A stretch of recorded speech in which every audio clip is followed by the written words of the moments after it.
in today's video, I'm gonna share my go-to smart money strategies set up I trade every day for the past 2 years. This day trading system is designed to be simple yet effective. It involves using 2 timeframes, the 30-minute chart and the 5-minute one. Location, context, and market structure are key components. Here are the step-by-step instructions. You start by analyzing the 30-minute chart. You look for the direction of the market structure, which indicates whether the price is currently bullish or bearish. You aim to trade in the same direction as the order flow, as it provides a general market bias.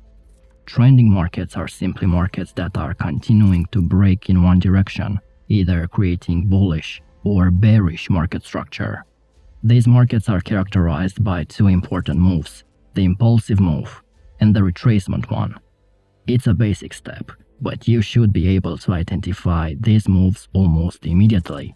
Otherwise, you will not be able to make the correct decisions. An impulsive move is one where the market moves strongly or heavily in one direction, covering a great distance in a short period of time. Bullish market structure is defined by a market that is trending up and is creating higher lows and higher highs. It typically has impulsive up moves and corrective pullbacks. Bearish market structure is defined by a market that is trending down and is creating lower highs and lower lows. It typically has impulsive down moves and corrective pullbacks. These corrections form against the trend and they should not be traded. You need to know when the corrective moves end and when an impulsive move begins. Your plan is to anticipate the end of the corrective moves and the beginning of new impulsive moves by using supply and demand areas. The next step is to find major supply or demand areas near the most recent price action, or if you're an ICT student, you look for order blocks. So a bullish trend is identified by a series of movements where the high points exceed previous highs.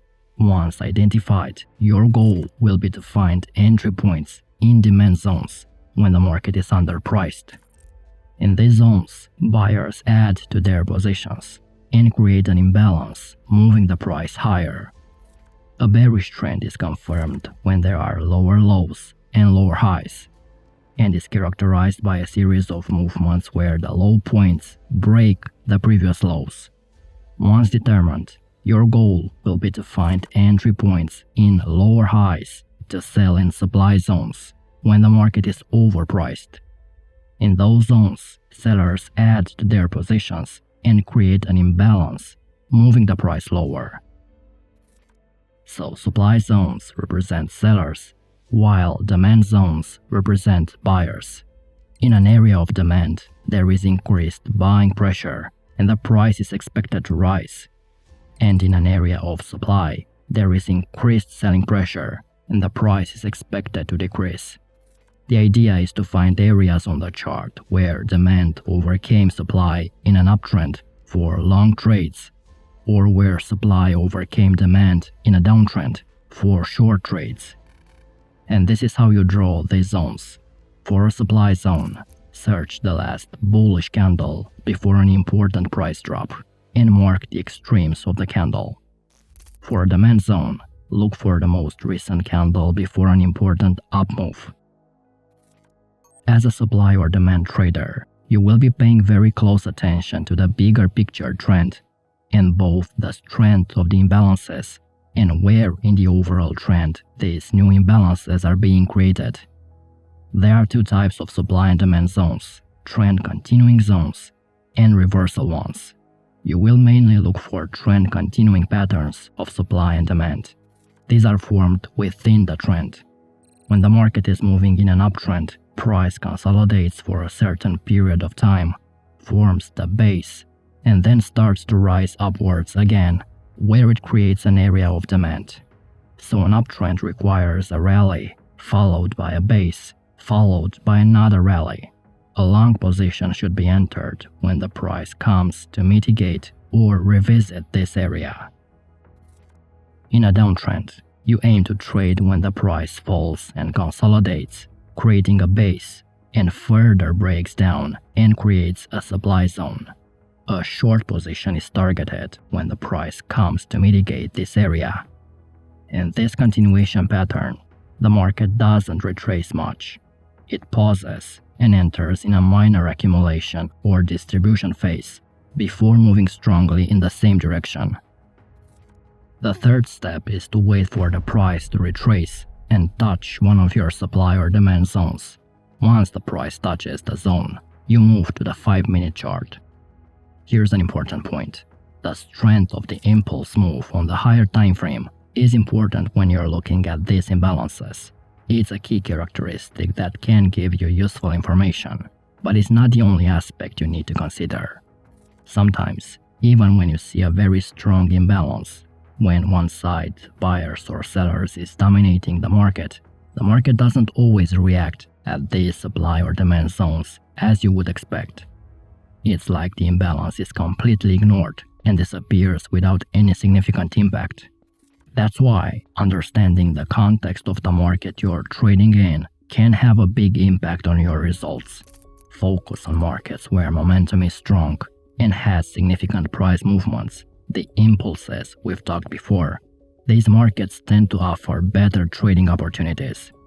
And the reason we moved to a lower time frame was to find other factors of confluence. When there is confluence, it means that multiple factors are pointing towards the same conclusion, reinforcing the significance of that particular area in the market. The more technical tools or signals that validate the price move or confirm the importance of a specific price level, the stronger that level becomes. I mainly use 3 factors of confluence: the ultra-high volume candle, the daily VWAP rejection, and the change of character. These confluence factors add a layer of confirmation and increase the confidence in a trade setup. Number 4 is to trade only during the London or the New York sessions, if you're trading Forex, indices, or crypto. If you're trading stocks, you trade of course during the New York session. This is an important filter. The London and the New York sessions are known for their high trading volume and liquidity. Higher liquidity means there are more participants in the market.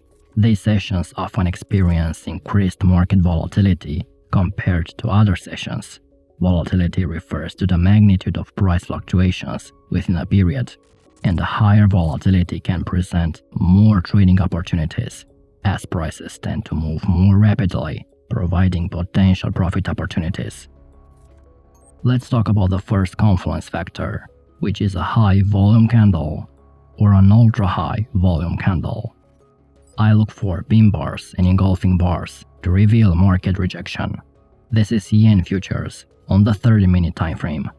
As you can see, the market was trending down, making lower lows and lower highs. As the trend is down, we need to find a supply zone. I spot this possible drop-based drop continuation pattern right here. And now we move on to the 5-minute time frame. Market returned to test the zone during the London session, so this checks another condition. Now we look for high volume candles to find a short entry. I see this candle with a wick on top of it, almost a pin bar, having high volume. This is the VSA condition checked, our factor of confluence indicating the selling pressure, the green light to go short. Stop loss above the supply zone, and a take profit at the next major demand zones in the market structure. I like to take partial profits as the market moves in my direction. Same market, price makes higher highs and higher lows, so we must find a demand zone. I spot this potential rally-based rally demand zone right here. Let me quickly explain how these zones are created. You need to understand this process. Before the first rally, we had bank traders placing trades in the consolidation area. They consume all of the buy orders coming from retail traders. The consumption of buy orders means the market makes a small move lower, and this creates the base, which the demand zone eventually forms off. The move lower causes a large number of retail traders who went long on the rally higher to close their trades at a loss. which puts a lot of sell orders into the market. In addition to this, there will be a small number of retail traders who will think the move down is a trend reversal, meaning they will place sell trades with the expectation that the market is going to move lower. With two sets of retail traders placing sell orders, the banks begin buying again, knowing they will make the market move higher, and in the process cause anybody who sold on the move lower to close their trades at a loss, which ends up being the bank traders' profits. And during the buying process, the banks may not find enough sellers and they can't buy all the orders, so they will leave significant limit orders around the same level, which is a demand zone. And when the market returns to test it, prices will be rejected. Now let's go to the 5-minute time frame for the VSA condition. First, price returned to our zone during the London session.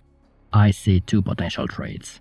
First one is this pin bar on ultra high volume, and the second one is this large engulfing candle on high volume. Both of these candles were valid buy signals. With screen time and practice, you will notice that when the market tests the zone, there are two possibilities.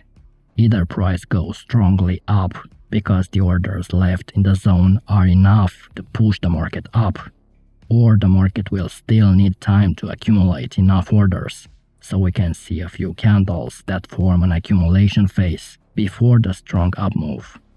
Stop loss below the demand zone and take profit at the next major supply zones in the market structure. One more example, British pound futures, 30-minute time frame. The price is making lower lows and lower highs, so we must find a supply zone. We are in a corrective phase. The market was trending up, forming a small rally.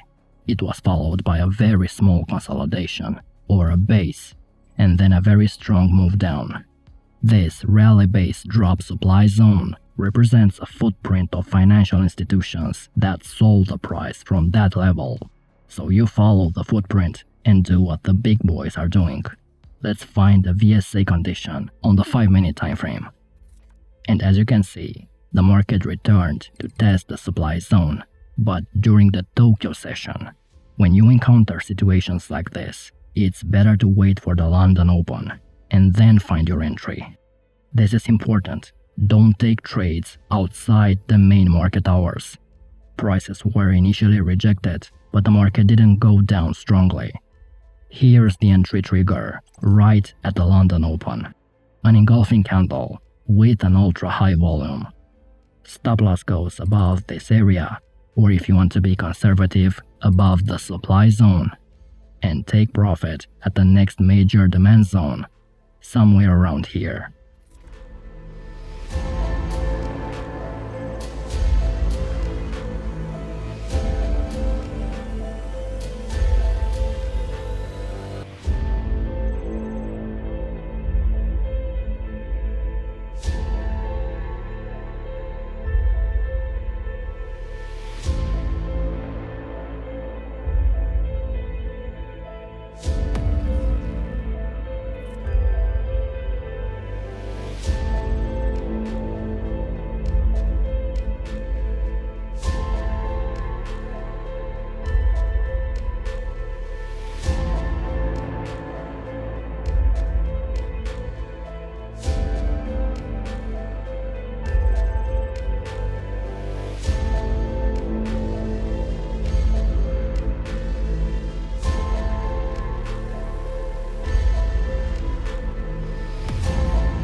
Daily VWAP rejection is another confluence factor you could look for. VWAP represents an important price level, especially in day trading because it serves as a reference point or benchmark. I said it before, when banks execute large orders, they aim to minimize the impact on the market by executing the orders gradually over a period of time. The VWAP is used as a benchmark price for this execution period. To achieve an average price that is equal to or better than VWAP, banks place buy or sell orders based on the price relative to the VWAP. On a day when the market is trending upward, these algorithms will issue buy orders when the price drops below the VWAP. This allows them to take advantage of prices that are below the average, potentially getting a better deal. On a day when the market is trending downward, the same algorithms will issue sell orders when the price breaks above the VWAP. This enables them to capitalize on prices that are above the average, potentially maximizing their profits. So how can we, as retail traders, take advantage of this? Most retail traders wait for price to cross the main VWAP line before entering a position. And that's a valid strategy. I've used it a lot in my trading. But the problem is that you are entering very late. Often, a big part of the move already took place, and you're joining the party too late. And that's why lately, I've started taking trades at the VWAP bands. VWAP bands are lines above and below the VWAP line, projected with multiples of the standard deviation. I now plot the first and the second set of bands, and I try to take my trades in the area between them. Just look at the difference between these two potential buy positions, one at the first VWAP band, and the other one when price crossed the main VWAP line. This distance is significant. This can and will make the difference between a good trade with a proper risk-to-reward ratio and one delayed entry with a poor trade management. We are trading Euro futures. Price is making lower lows and lower highs. We are in a downtrend, so we must find supply areas. And here's a rally-based drop supply zone. Sometimes the base or the consolidation is not necessarily formed by multiple candles. As you can see in this example, the market moved up, formed a pin bar, and then moved down strongly. So the base was formed only by one candle. And this happens frequently in the market. If you find patterns like this, where the market rallies and drops surprisingly, these setups are still considered as rally-based drop zones. Now we move to the lower time frame to find the VWAP confluence. I have removed the main VWAP line and I kept only the bands. Look at what happened when the market returned to test the zone. As you can see, the market stopped moving up, but before the London session, we even had a VSA confirmation with this engulfing candle on high volume. Observe how the VWAP bands are offering dynamic resistance right at the supply zone. When this happens, I wait for a pin bar or an engulfing bar to form in this area, stop loss above the supply zone, and take profit at the next demand zones in the price structure. Another trade. I see an upward trend, higher highs and higher lows. In a strong trending market like this one, look for a continuation pattern that is composed of a rally-based rally, a move up followed by a pause, and then another move up. And here it is, the demand zone we've been searching for. The base was not quite a retracement. There was only a small pause before another move up. Now it's time to find the actual entry point on the 5-minute time frame. First, the retracement happened during the London session, so we're good to go if we can find a trigger. When price retraces to test this zone, we hope for rejection, expecting more buy orders from the banks in this zone. And look at the power of the VWAP bands. Price stopped right in the area between the first and the second VWAP band, which also aligns with the demand zone. The conservative entry is after you find a pin bar or an engulfing candle. But it's not wrong if you pull the trigger inside this area. I'm conservative and I like a candle confirmation as an extra confluence. Stop loss goes below the demand zone, and take profit at the next supply zones.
Another entry, and maybe the most conservative and the most delayed one, is after a break of market structure on lower timeframes.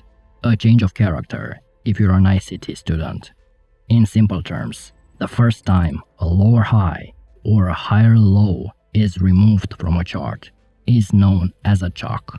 A change of character marks an initial shift in the order flow that can sometimes signal a short or even long-term price reversal. So this pattern is generally considered a reversal one, as we're seeing prices break internal structure, where a minor level of supply or demand zone fails. A change of character should really only be used as a confluence factor and shouldn't be something you rely on solely for getting market direction. Use it as a confirmation on the lower timeframes. We are analyzing Euro futures, a 30-minute timeframe. So price is making higher swing highs and higher swing lows. The plan is to find a demand zone and trade a CHoCH on a lower timeframe. Here's a bonus tip to find the best demand zones. It's a good sign if you see successive large bullish candles at the beginning of the demand zone. Sometimes the bullish move can come from just one single large candle. Other times, there are a few candles appearing one after another. But when you see this on your charts, it's a clear sign of bullish pressure. We move to a lower time frame to find the change of character. In this case, we can observe a shift in market behavior from bearish to bullish on the 5-minute time frame.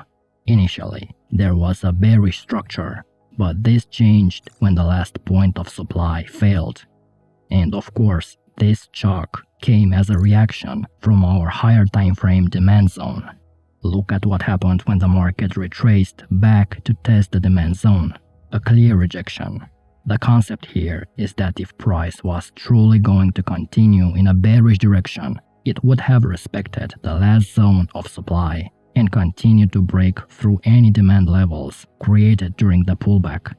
However, in this case, the price failed to do so, indicating a potential shift in momentum. And another point to consider, the CHoCH happened outside our trading hours, but very close to London session. Again, please don't rush and try to be patient and wait to take your trade during the active market hours. You can proceed with your entry in two ways. You can enter right after the CHoCH appears on the lower time frame, and this is the risky approach. There is a risk that price may just be sweeping the zone before continuing in the same direction as the previous established trend. And this presents a danger for traders who solely rely on CHoCHs, as they can produce quite a few false signals. To increase the accuracy of identifying high probability CHoCHs, you might want to use additional confluences. And this is the second entry method. You find another lower time frame demand zone because you want to buy, and take your trade from that area if the price returns to it. This is the conservative entry. In our case, price indeed retraced to this 5-minute demand zone at the beginning of the London session. Keep in mind that if the market has momentum, you may not get the chance for an entry after the change of character. Once you've identified a good quality supply or demand zone to trade, and in which you are expecting a reaction from, you can step down to the 5-minute time frame and search for entries by looking for a change of character. Keep in mind that sometimes looking for a CHoCH on the 5-minute time frame may not be enough to justify placing a trade. So leave the volume indicator on your charts, or the VWAP, and when things are unclear, you can consult these tools to make a decision.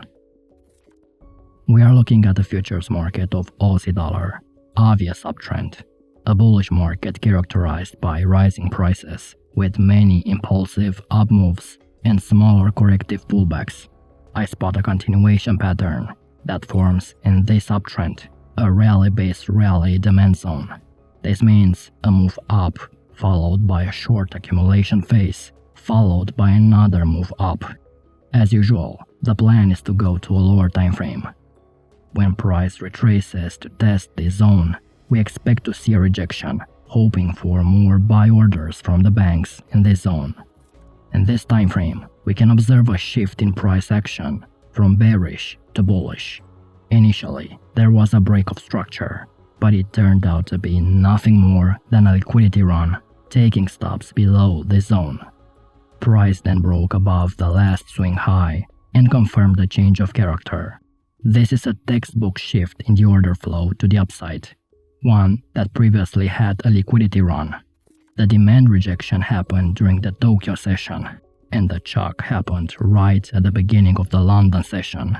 This is another sign that you're trading on the correct side of the market. It's always nice to see immediate volatility and market reaction when you're entering. Again, you can proceed with your entry in two ways. The risky approach, right after the CHoCH appears on the lower time frame, with the risk that price may just be sweeping the zone before continuing in the downward direction. Or you wait for price to retrace to a recent demand zone formed prior to the change of character, the conservative entry. In this particular example, the retracement never came.